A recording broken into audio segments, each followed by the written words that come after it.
What up, bitches? It's the misanthropic one, aka He Who Hungers, and I'm back up in this bitch for another rant / review. Okay, I want to talk about this new Nas album, executively produced by Kanye West. Y'all know that I was waiting for this shit. Kanye's been on a roll, releasing a bunch of these albums. This album is number 4, I believe, out of a 5 album release thing he's been doing weekly. It started with Pusha T, then Kanye put out his own album, then Kid Cudi put his out. Now we got Nas, and I forget the girl's name that's coming out, Tazakia something. I forget her name. I'm not familiar with her. She's number 5.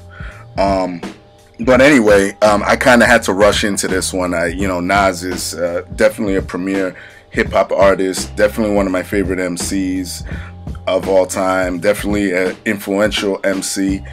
So, I had to jump into this one. All right. You see, I'm just doing a screen recording because there is no physical release of this, at least not yet. So there's nothing for me to physically show you. So you could just look right here, look at this this screenshot, and that's supposed to be the cover. If there is a physical that comes out, I will be copping it, and I'll maybe do an unboxing just to show the artwork, or unwrapping, I should say. Okay, let's just jump right into this shit. Okay, so producers on this, well, this is all Kanye beats, but we got to give love to the co-producers on here.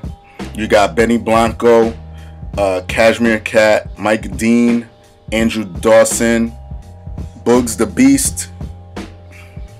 What is this?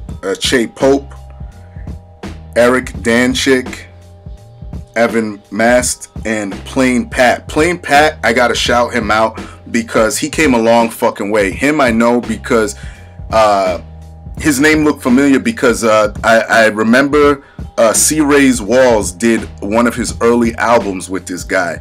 And those that don't know who C. Ray's Walls is, he's a dope underground MC from New York. Check him out. But it's glad to see that Plain Pat actually made it, He made it somewhere, making money. He got his name attached to something, rose out of the underground. And shout out to Plain Pat. Okay. Features on this bitch. You got a lot, considering this is what 7 tracks. Okay, you got 070 Shake. Shout out to her. She's from North Bergen, New Jersey, which isn't too far from where I'm at because I live in Jersey. Shout out to her. She does her thing on here. You got Puff Daddy. Kanye himself appears on the track, on 2 of the tracks. You got Tony Williams, and you have The Dream, who appears on 2 of the tracks as well. So I love how this came out. So features weren't too much of a problem. It's just the number of them kind of throws me off. Okay, let's jump right into the pros and cons of this album. The pros, look, Nas and Kanye, great fucking combination, great lyrics, great production. I mean, this album is coming off of Nas's last album, Life is Good, which I thought was a fucking great album. top to bottom. And he's coming back. He's working with Kanye. Great fucking producer. I know he kind of is flip-floppy, you know what I mean? At least for me, let me speak for myself, but other people consider him a genius when it comes to music, you know what I mean? So I can't, you know, I can't say that I like all of Kanye's production. I love when he first blew up, and I love all his stuff he did with Jay-Z and Talib Kweli. I love all that, the soulful production and all that shit. But when he started getting super experimental, it wasn't for me, you know what I'm saying? But I love the fact that he's willing to take risks. That's what makes him a great producer, you know what I mean? So yeah, on this album, he fucking knocked it out the park. This production is fucking insane, okay? This is for fans of, I would say, in that college dropout, late registration era, because it's soulful but hip-hoppy enough where you could,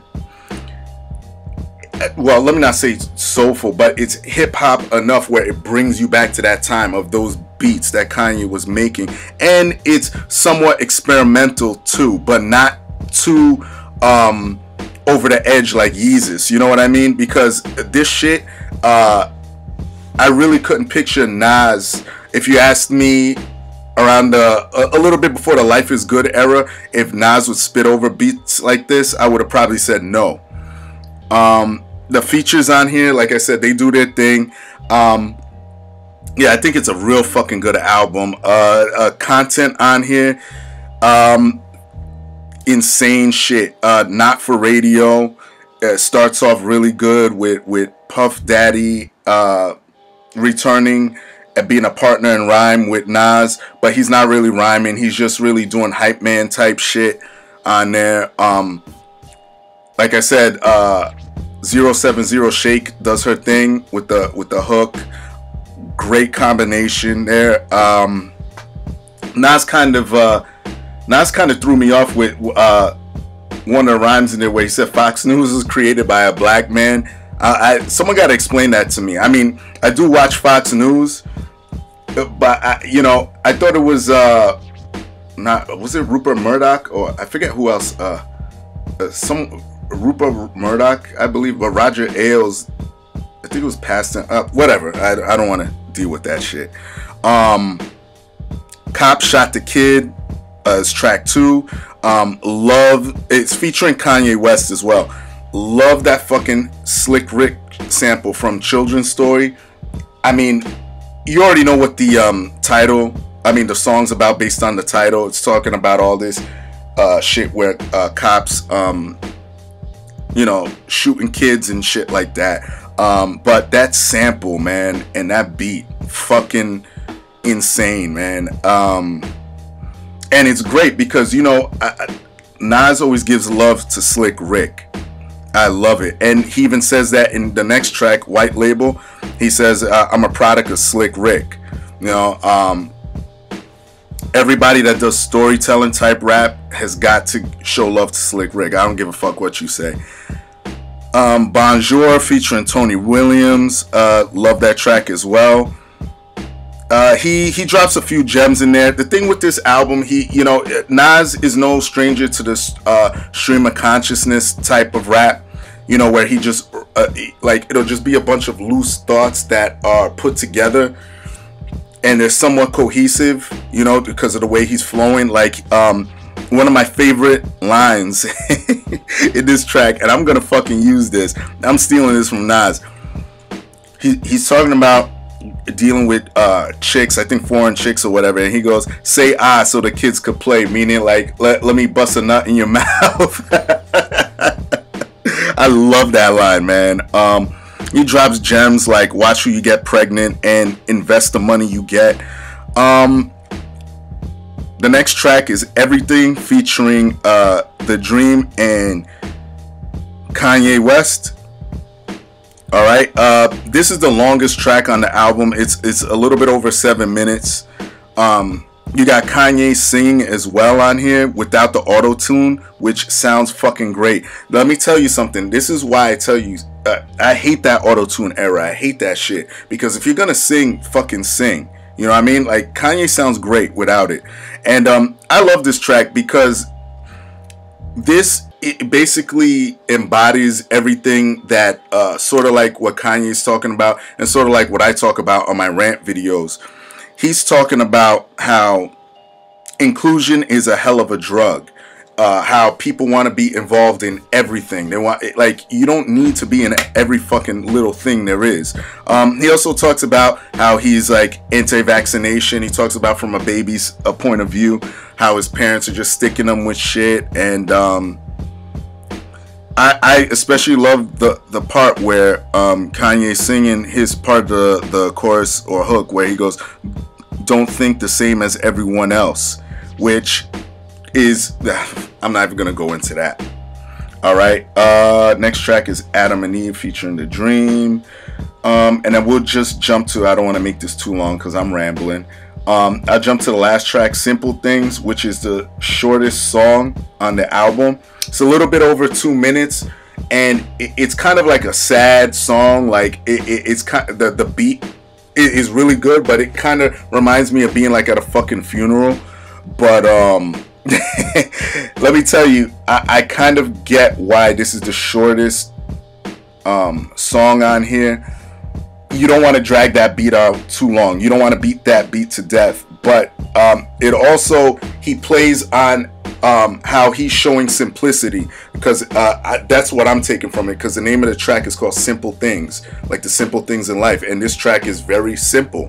So props to Kanye and Nas on that.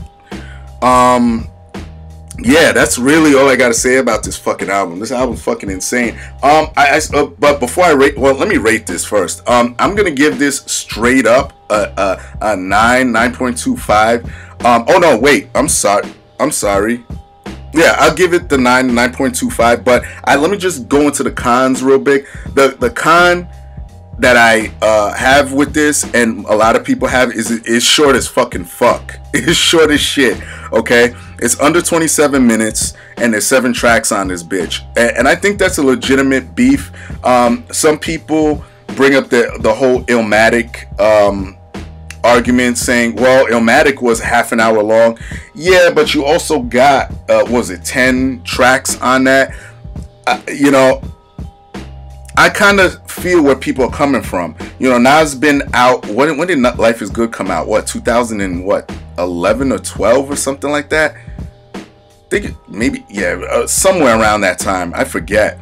And we're only getting 7 tracks. Come on, Nas. Like, nah, dude. Like, I know you got some throwaway tracks. Let's get those. You know what I mean? Because all this shit that's coming out, these 7 track shits, it's basically an EP. If you know what I'm saying. So that's a con, but yo, this shit is tough. That's why I'm giving it such a high rating. It really is a good fucking album. It's a sweet listen, short and sweet. Check it out. Everyone else, y'all know the deal. Leave your love, leave your hate. Most of all, subscribe, share, like my shit, and that's it. Peace, bitches.